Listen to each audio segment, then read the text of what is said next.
Bonsoir, bonjour. Notre salutation dépend de l'heure à laquelle vous nous suivez en ce moment.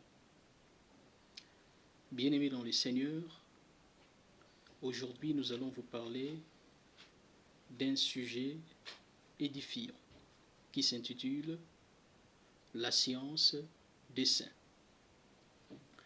Aujourd'hui, bien-aimés dans le Seigneur, lorsque nous regardons le monde, nous constatons avec amertume et douleur que la majorité des personnes sont intelligents selon les hommes, mais moins intelligents selon Dieu. Et lorsqu'on fait des analyses, lorsqu'on fait des statistiques, nous estimons que 99% des personnes sont intelligents selon les hommes, sont intelligents selon le monde, mais ils sont insensés selon Dieu. Nous sommes dans le livre des Proverbes chapitre 9, verset 10. Dans cette référence biblique, il est écrit « Les commencements de la sagesse, c'est la crainte des dieux.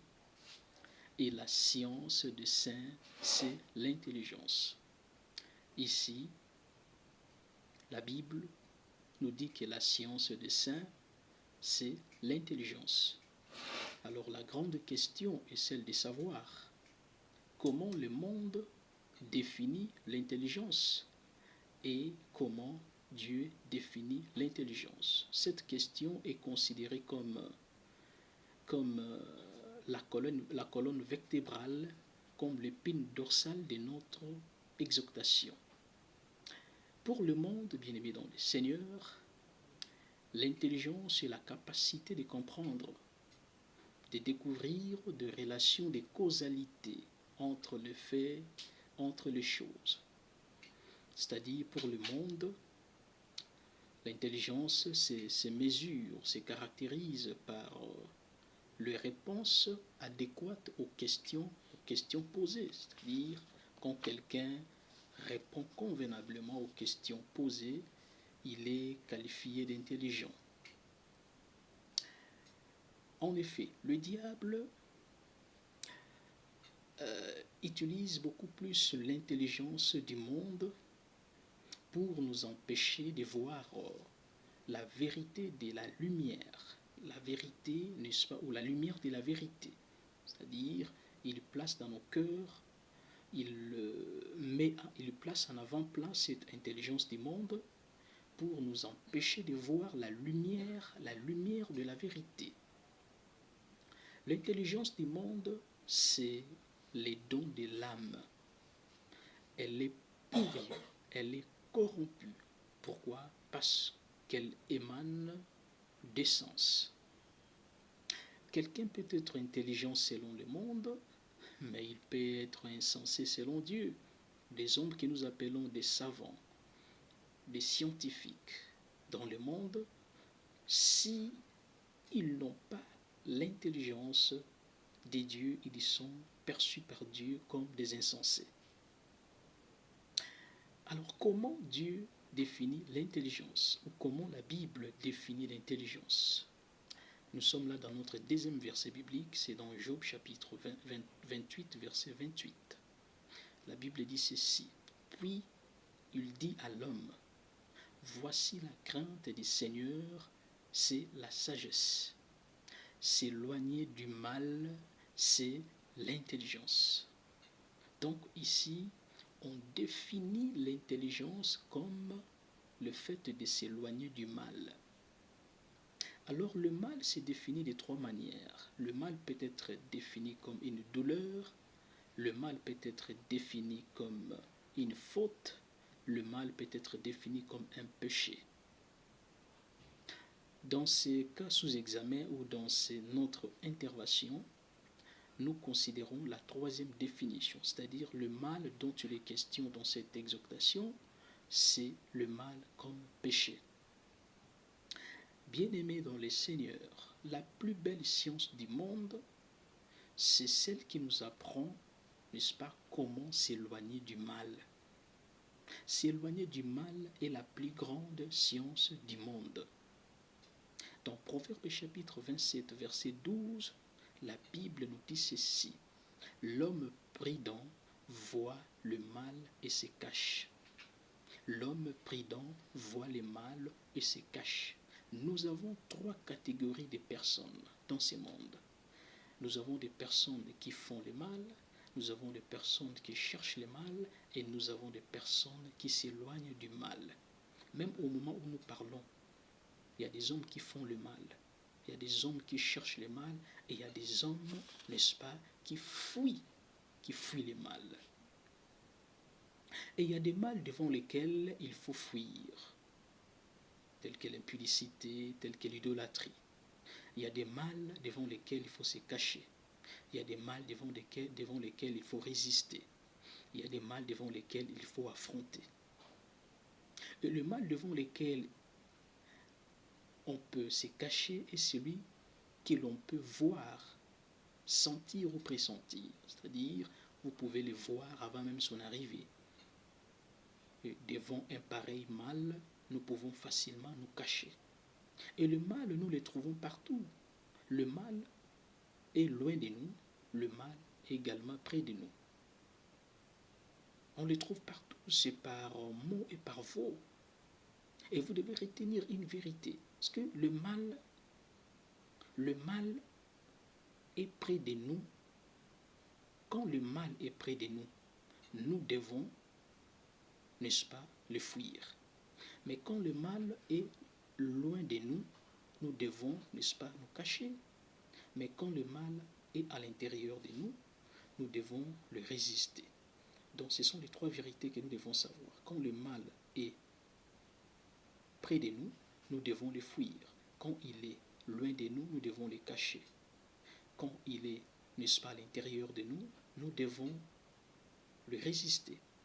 Romains chapitre 12, verset 1, la Bible nous dit ceci. Ne te laisse pas vaincre par le mal, mais surmonte le mal par le bien.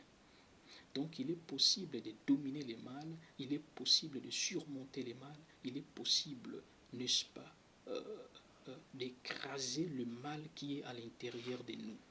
Tel que je l'ai souligné ici tantôt, quand le mal est à l'intérieur de nous, nous devons le résister, nous devons l'écrabouiller, nous devons le, n'est-ce pas, le mettre sous nos pieds. Et comment les saints, bien-aimés dans le Seigneur, s'éloignent du mal? Dans l'éloignement du mal, l'homme a une part de responsabilité. Et cette part de responsabilité, ça s'appelle la volonté. La volonté. Dans Romains chapitre 7, verset 18, apôtre Paul dit ceci. J'ai la volonté de faire le bien, mais je n'ai pas le pouvoir. Ça veut tout simplement dire la volonté de faire le bien. C'est très bien, c'est notre contribution, c'est notre apport dans ces combats. Mais seule la volonté ne suffit pas. Il faut que cette volonté soit, n'est-ce pas, sécondée, soit appuyée par la parole, par un pouvoir, par une puissance surnaturelle. Il y a des gens qui ont la volonté d'abandonner le mal, mais ils se retrouvent souvent en train de faire le mal. Donc ils ont en quelque sorte la volonté, mais ils n'ont pas le pouvoir. Les raisons pour lesquelles nous disons qu'il faut que la puissance de Dieu trouve en nous la volonté sincère d'abandonner le mal. Si la puissance de Dieu trouve en nous la volonté sincère d'abandonner le mal va véritablement nous quitter. Et quand la volonté croise le pouvoir surnaturel de Dieu, le mal va s'éloigner de lui-même et le bien va prendre place de lui-même. Et une décision sans la volonté, sans le pouvoir, a toujours été un échec lamentable. Pourquoi? Parce que votre décision n'est pas suivie d'un pouvoir surnaturel et votre décision n'est pas suivie d'une volonté sincère, n'est-ce pas, d'abandonner. Les saints ou les chrétiens s'éloignent du mal en demandant l'aide de Dieu dans la prière et dans la méditation de la parole de Dieu. Vous pouvez avoir la volonté, mais vous manquez ce pouvoir. Et ce pouvoir, vous pouvez, n'est-ce pas, l'avoir dans la prière, dans la méditation de la parole de Dieu. La méditation de la parole de Dieu peut vous donner la force de vous éloigner du mal. La méditation de la parole de Dieu, n'est-ce pas, peut vous permettre d'éviter tout ce qui peut être considéré comme un catalyseur d'une réaction négative. Alors, qu'est-ce que nous gagnons lorsque nous nous éloignons du mal?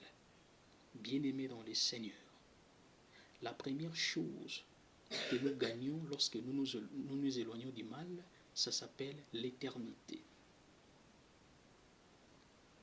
Nous allons vivre longtemps lorsque nous fuyons le mal, lorsque nous refusons le mal. Parce que le mal appelle tôt la mort. Celui qui s'éloigne du mal vit le plus longtemps possible. Le mal que vous voyez, bien-aimés dans le Seigneur, écourte la vie. Donc le premier avantage, c'est d'abord l'éternité. Le deuxième avantage, c'est que quand nous faisons le bien, quand nous fuyons le mal, nous avons la sécurité, nous avons l'assurance. Parce que le mal vous met dans l'insécurité. Celui qui vit dans le mal, celui qui fait le mal, il est dans l'insécurité. La nuit comme le jour, il sera toujours dans l'insécurité. Pourquoi? Parce qu'il vit dans le mal.